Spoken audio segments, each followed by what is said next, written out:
Ang aga mo naman mag-moment dyan.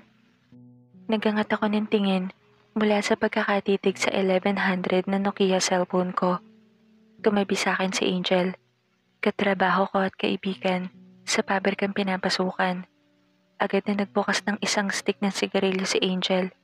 Sabik na hinithit. Napaubo ako ng bahagyang malanghap ko ang usok na galing sa bunganga niya. Nangaasar ng ngiti ang binigay nito sa akin. Si Joey kasi, tangi kong nasabi. Kasalukuyang kaming nagpapatay ng oras na paaga ang pasok namin. 8:00 ang time in ng pang-umagang shift. May 35 minutes pa kami. Muli kong tinitigan ang cellphone ko. Nag-away na naman kayo? Tinatamad na usisa nito sa akin. Bumukas ang labi ko ngunit hindi ko maapuha pa mga salitang dapat kong sabihin. Paano ko ba ipapaliwanag na hindi naman pero nitong mga nakaraang buwan, parang ganun lagi ang ganap sa pagitan namin. Mas malala ngayon. 1 linggo nang hindi nagte-text o nagmi-miss call man lang si Joey. Na-expired lang ang load ko. Kahit akong tumawag, hindi naman niya sinasagot. Malapit na ang first anniversary namin. Gusto ko sana siyang tanungin kung nakapag-change day off na ba siya para naman ma-celebrate namin ang 1 taong away-bati naming relasyon. Ibigay mo na kasi yung gusto. Pukaw ni Angel sa paglalakbay ng isip ko. Lumiit ang mata nito ng dilaan ng usok ang namumuti niyang muka dahil sa pulbo at chinchansú. Napalunok ako. Alam mo, Maria Clara, wala na akong kilalang lalaki na hindi yun requirement sa relasyon. Package deal na yun. Pag may jowa ka, may boom boom talaga. Napahalukip-kip ako. Hindi naman kasi ganun kadali para sa akin. Naiilang na sagot ko. Tumayo si Angel sa pagkakaupo. Muling nagsindi ng sigarilyo. Ang akin lang naman, yun na lang ang kulang sa inyo, di ba? 1 taon na naman kayo, sabi mo. Eh di, paboom-boom ka na. Malay mo mag-work kayo. Eh sa araw-araw na ginawa ng Diyos, yan na lang lagi ang problema mo. Nag-love life ka pa.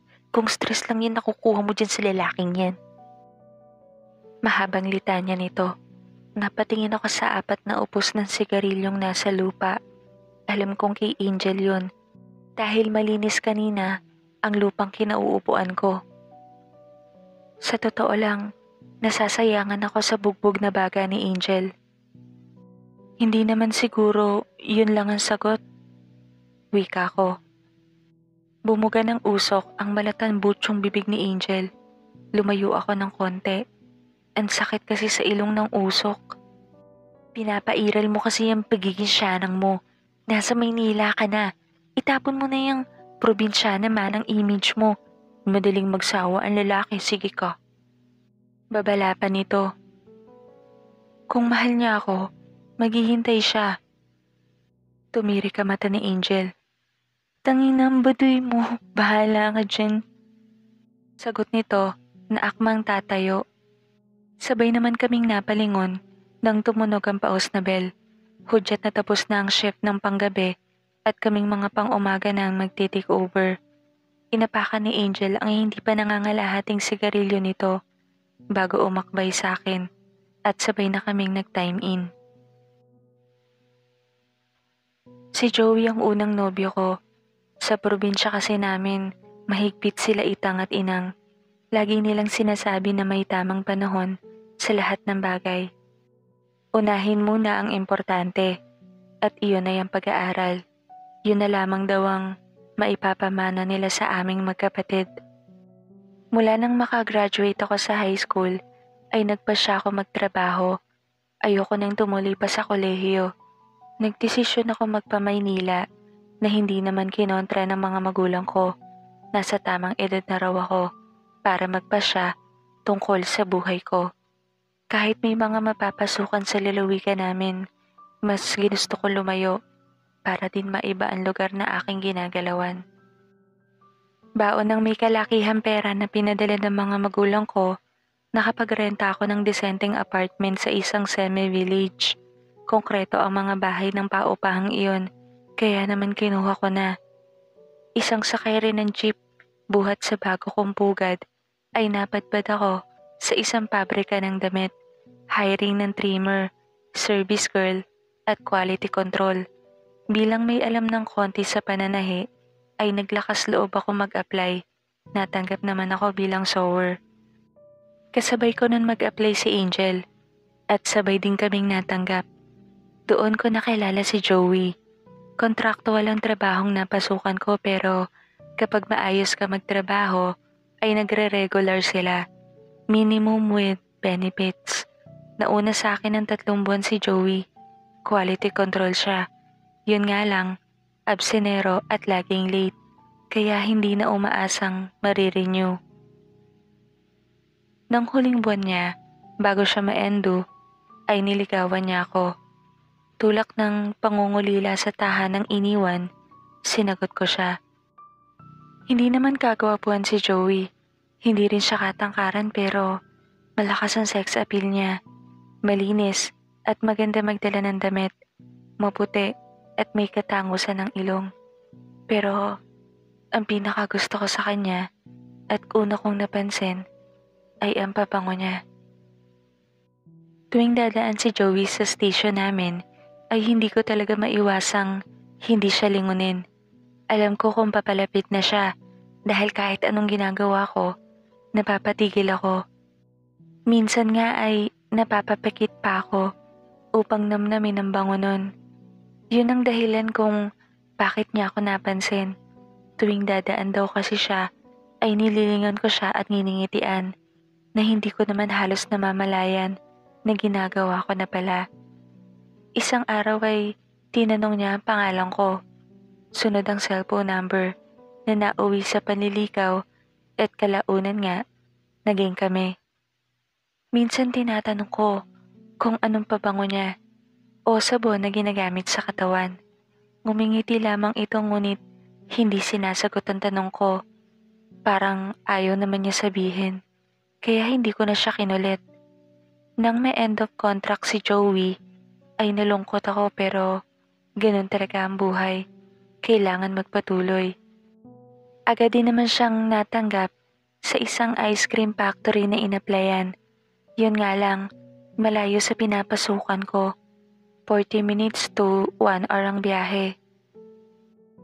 Pinipilit naman naming magsabay ng rest day nung una upang hindi namin masyadong mamiss ang isa't isa. Pero habang tumatagal, lalong dumadalang ang pagsasama namin. Madalas sa kanya ang dahilan. Puro overtime, puro cancel day off. Lalo na ngayon, peak season. Namimiss ko na talaga siya, pero wala naman ako magawa. Hindi ko alam ang address ng bahay niya.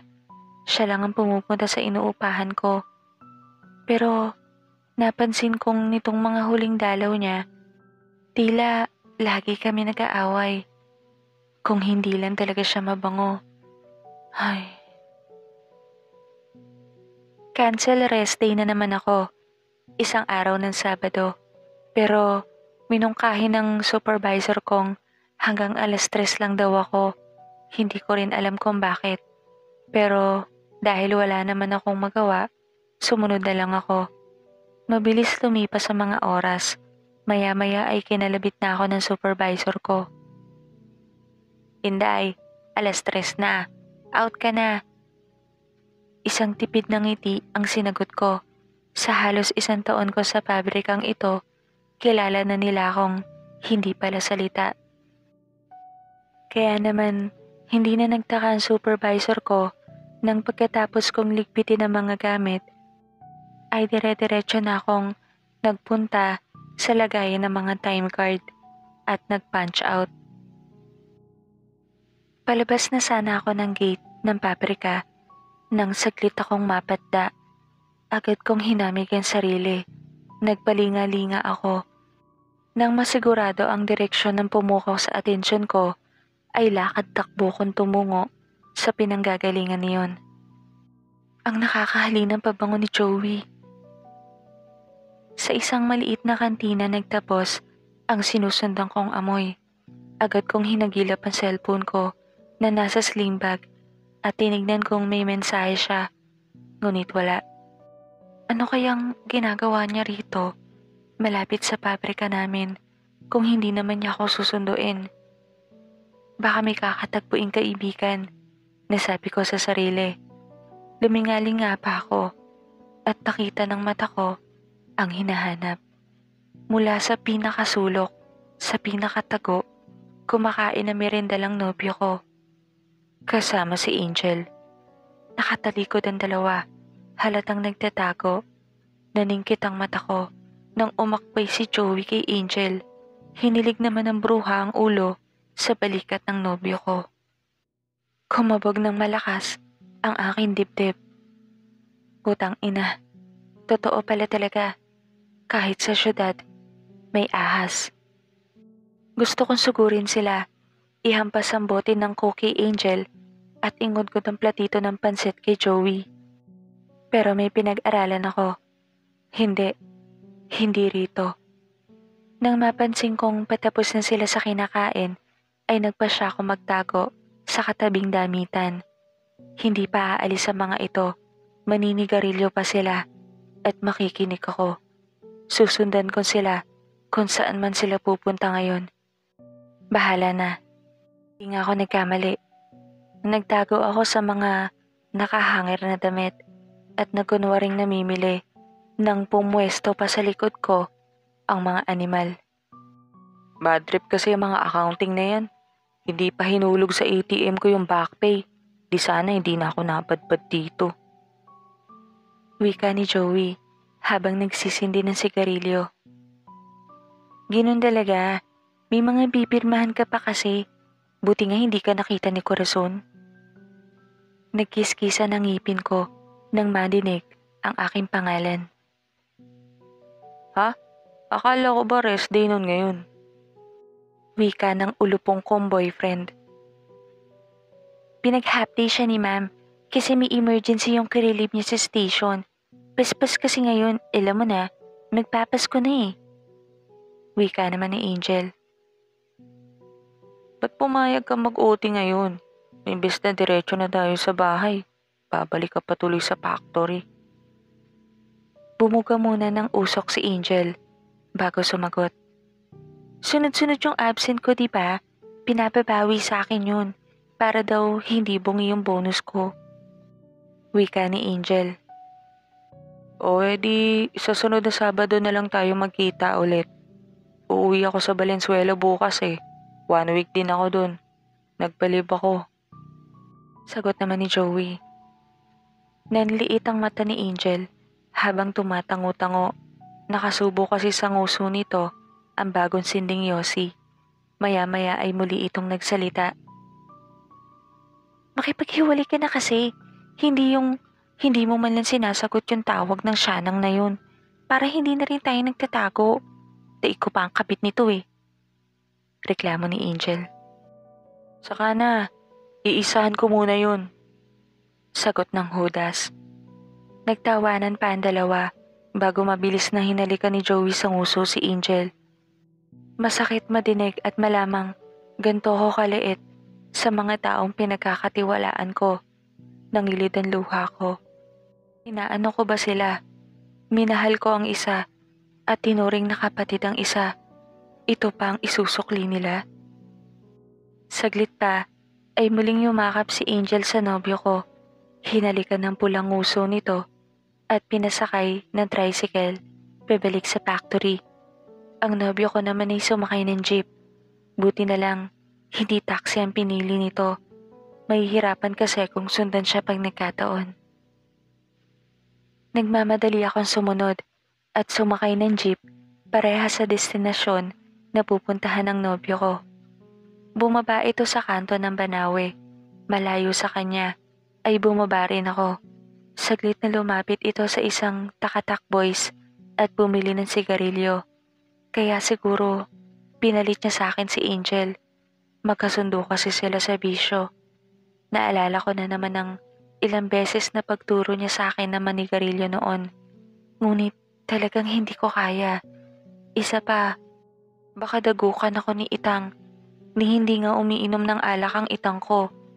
Tapos, matututong manigarilyo ang panganay niyang anak na babae. Napanguso ako.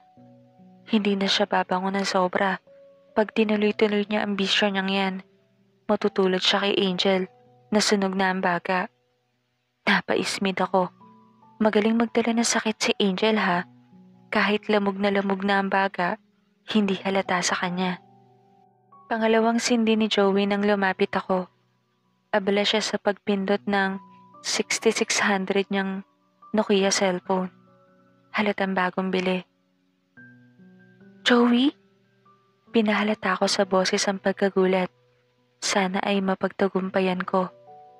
Nanlaki ang mata ng nobyo ko. Ilang saglit itong kumurap-kurap bago alanganing umiti. Bumukas ang labi nito ngunit bukod sa usok ay walang namutawing salita roon. May pinuntahan ako dyan sa may retiro eh. Anong ginagawa mo rito? Sa halip na sumagot ay napatingin si Joey sa lupa. Nalungkot ako. Wala na sa kanya ang Joey na malambing at may ngiti lagi sa labi kapag tinitignan ako. Ganun pa man ay hindi ko na napigilan ang sarili ko. Niyakap ko siya. Kahit nasaktan kanina sa mga sinabi niya, hindi sapat yon para paglabanan ko ang panginginig ng mga kamay kong mahawakan siya, mayakap at mahalikan. Oo, marupok ako. Wala akong pakialam kasi hodang tunawin kami sa titig at pagbulungan kami ng mga tao na kasama namin sa loob ng jeep. Maluwag ang naturang pampasaherong sasakyan pero sinisiksik ko si Joey sa dulo. Yakap ko ang kanang braso niya, malayang humihimas naman ang kamay niya sa binti ko. Tinapat ko ang uso ko sa balikat niya at pumikit. Sinasamyo ang amoy niyang isang buwan ko ding hindi nalanghap. Paminsan nang tumidilat ako upang tignan siya na sinusuklian naman niya ng maluwag ng ngiti pag nagtatama ang aming mga mata. Baka hate? Bulong ng isang mukhang paang babae sa katabi niyang mukhang paa rin. Nakaupo sila sa hilera namin. Gago, ano yun?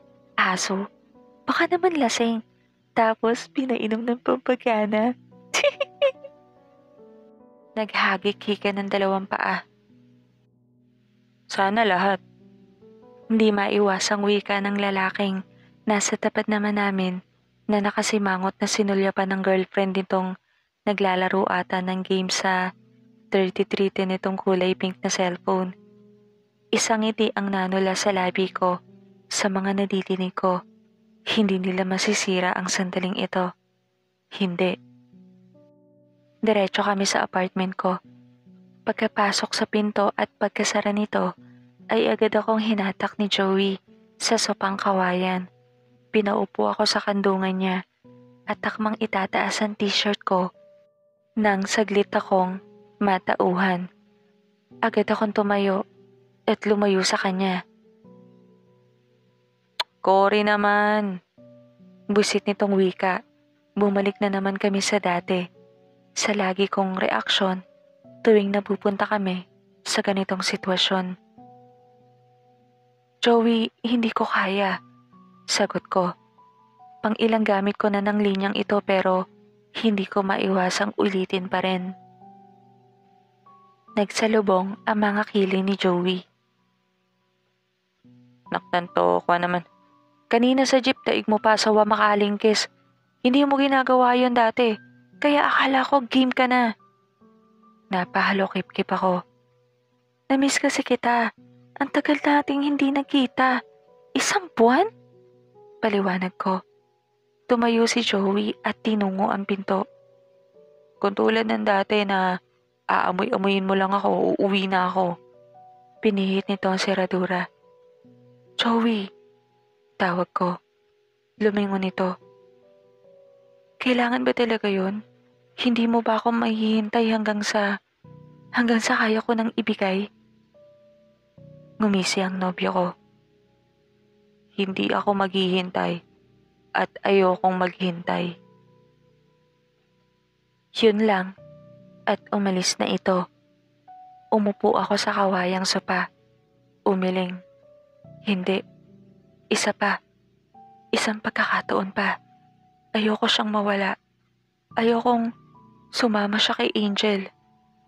Ang alam ko, pag ayaw mong mawala sa iyong isang tao, pag-ibig yun. Kaya hindi ako papayag na mawala siya. Nagpalipas lang ako ng ilang sandali bago muling sinundan si Joey.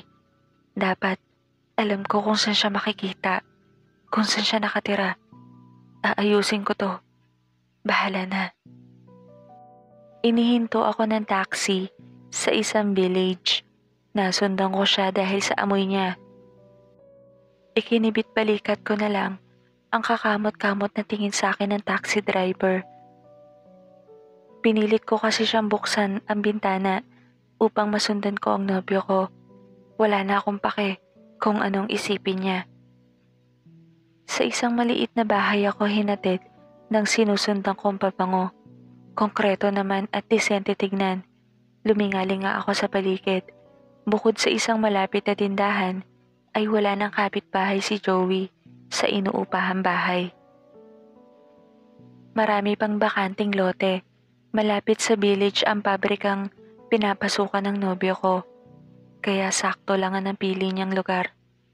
Lumapit ako sa bahay. Binuksan ng munting tarangkahan. Sarado. Maging ang mga bintana at pinto. Ngunit bukas ang TV. Kakatok sana ako nang may babaeng tumawa. Natigilan ako. Si Angel yun. Akala ko ba ay ote ang bruha? Baka nag-early out ito. Sa bagay, kung totoong pupunta sa Valenzuela si Joey, ay matagal din silang hindi magkikita. Umikot ako sa likod bahay. Buti na lang at may mga puno roon.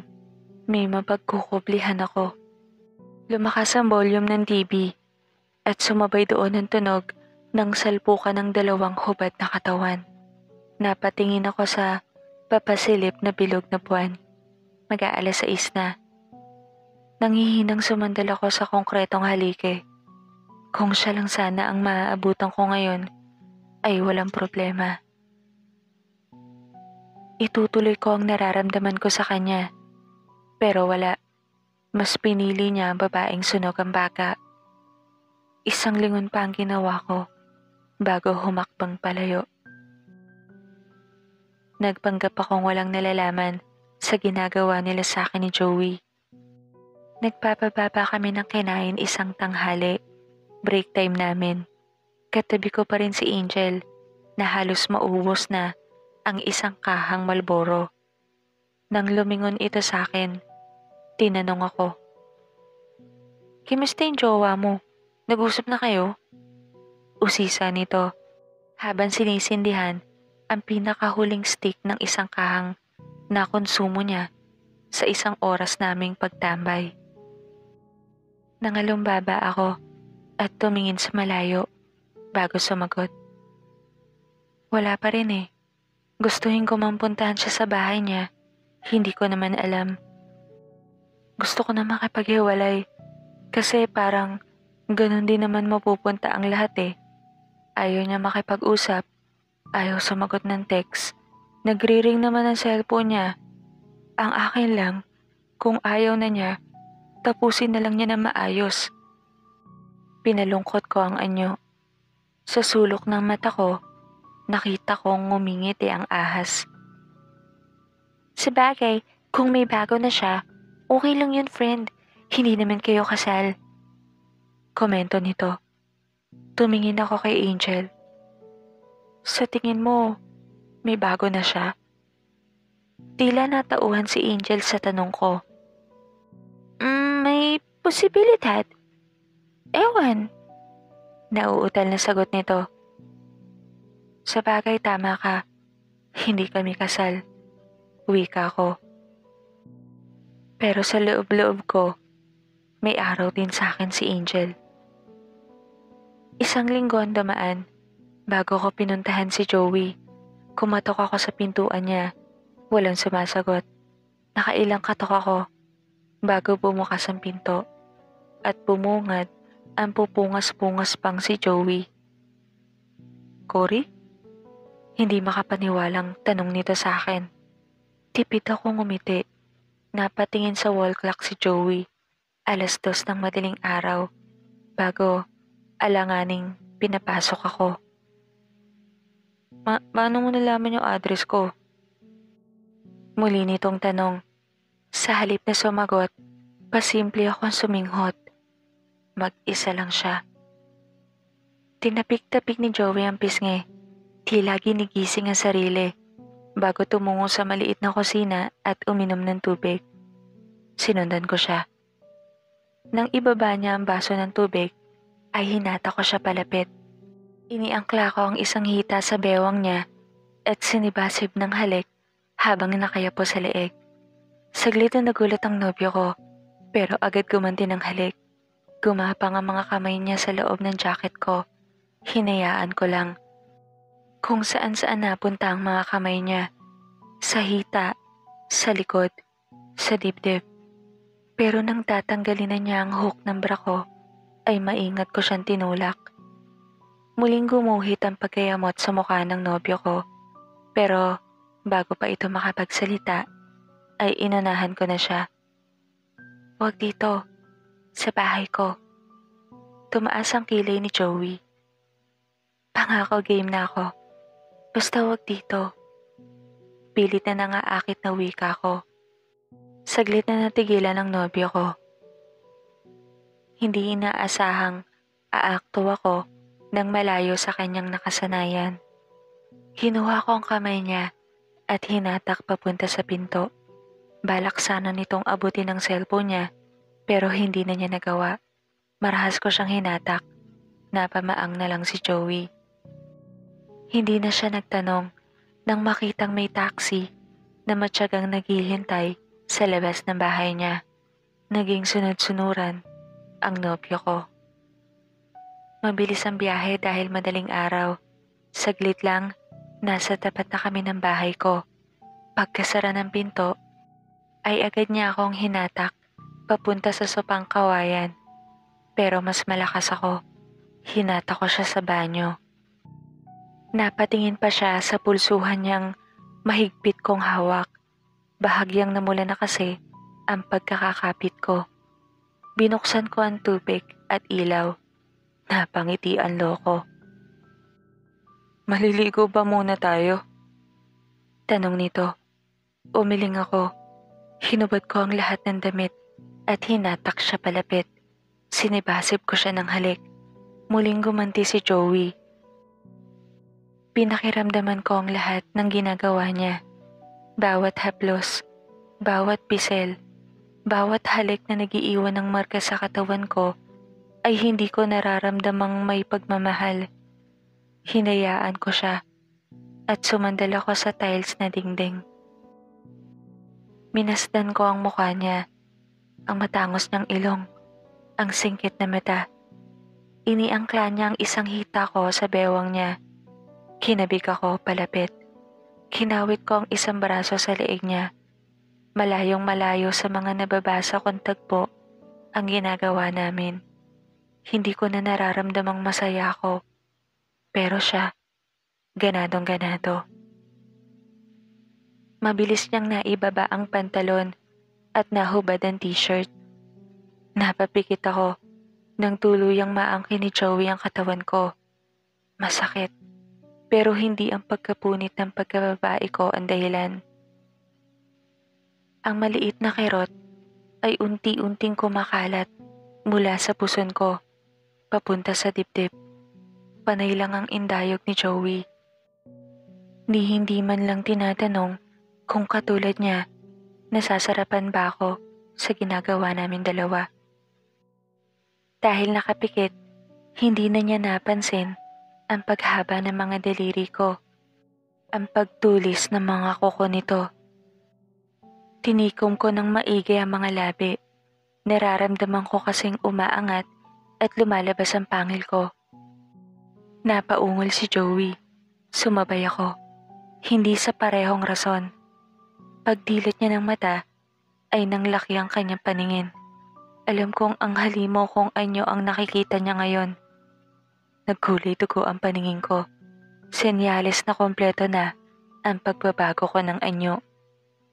Maagap kong tinakpan ang bunganga niya bago pa siya makasigaw. Siya naman ang sinandal ko sa tiles.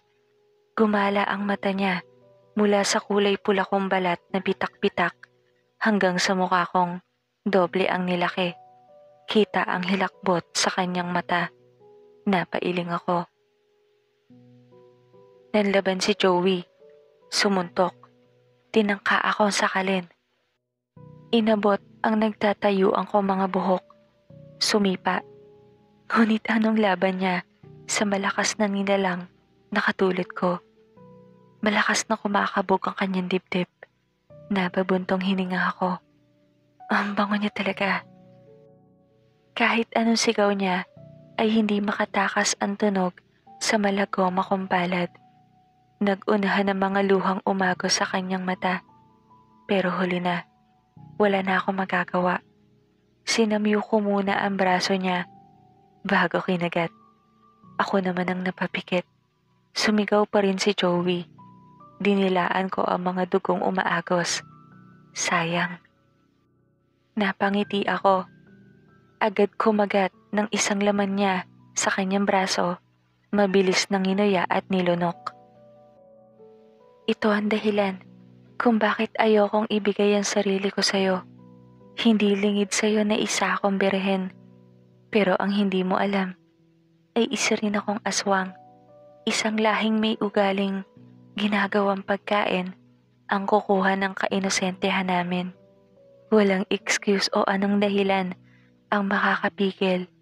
Mas mananaig ang pagnanais ng mga katulad kong kainin ang bibinyag sa amin. Kung sana lang ay naghintay ka. Kung sana lang ay minahal mo ko talaga. Di sana'y hindi tayo magtatapos sa ganito. Pero salamat na rin. Kung hindi niyo ako niloko ni Angel, di sana'y hindi ko mapagtatanto na hindi pag-ibig ang nararamdaman ko sa'yo, kundi pagkagutom. Unti-unti kong nilapit ang mukha sa nobyo ko. Hindi ako nagmamadali. Akin ang buong gabi. Isa pang impit na sigaw ni Joey ang pinakawalan niya. Sinibasib ko na kasi ang leeg niya ng kagat. Napapapikit ako tuwing nilalagok ang dugong bumubulwak sa leeg niya. Nawala na ako sa sarili. Sabay kaming napaupo sa lapag. Siya, walang buhay. Ako, nilukuban ng matinding pagkagutom. Umaga na. Nakaupo ako sa sopang kawayan. Hinihimas-himas ko ang busog kong tiyan. Wala akong nararamdamang puyat o pagod. Hindi mawaglit ang matamis kong ngiti. Napahawak ako sa pangakong medyo nangalay. Ilang oras ko din kasing binalot ng laway ang ilang parte ng natirang katawan ni Joey. May espesyal na kakayahan ang laway namin na kayang ipreserba ang mga natira naming pagkain na parang tulad ng sapot sa gagamba. Tatagal ito hanggang sa muling pagkalam ng tiyan. Napatingin ako sa pinto nang may kumatok. Napangiti ako nang maamoy ang nasa likod niyon. Lalong lumuwag ang pagkakangisi ko. Tumayo ako at pinuksan ang pinto. Ate! Tuwang-tuwang nagkunyapit sa leeg ko ang bunso namin. Napansin kong tumangkad ito lalo, lagpas na sa akin. Niyakap ko ang nag-iisa kong kapatid bago hinatak papasok. Sem break namin sa school ate, 2 linggo rin, kaya pinayagan ako nila Itang na dalawin ka. Nawala ang ngiti ni Carmen nang tuluyang makapasok sa loob ng aking bahay. Ate, tingin niya sa akin. Tumangu-tango ako. Tama-tama ang dating mo. May pagkain dyan. Matamis akong umiti sa kanya. Napalunok si Carmen. May sasabihin sana ito ngunit may kumatok na naman. Napakunot ang noo ko. Nang buksan ko Ang asawa ng landlord namin na si Mang Peter ang nasa may pintuan, naniningil ng upa. Napakaaga naman. Agad kong kinuha sa bag ang pambayad at ang maliit na libretang talaan ng mga binabayad ko tuwing buwan. Hindi nakaligtas sa paningin ko ang tinging manyak ng matanda sa nakababata kong kapatid. Nang lingunin ko si Carmen, ay nakangiti rin ito ng maluwag. May bisita ka pala, Cory. Wika nito habang nakatitig sa 14 anyos kong kapatid. Kapatid ko po, Ma'am Peter, si Carmen. Sem break po nila kaya nakabisita siya. Tumango-tango lang ito, kumindat sa kapatid ko bago sinara ang pinto pagkakuha sa binayad kong renta. Hindi ko maiwasang mapangiwi sa halay ng pagkakatitig nito sa kapatid ko. Umupo ako sa sopa at tumingin kay Carmen. Nakatayo pa rin ito, tila tumataas pa ang ulo, may sinisinghot. Ate, ang bango niya, no? Napataas ang kilay ko. Mukhang makakatikim na rin ang kapatid kong birhen.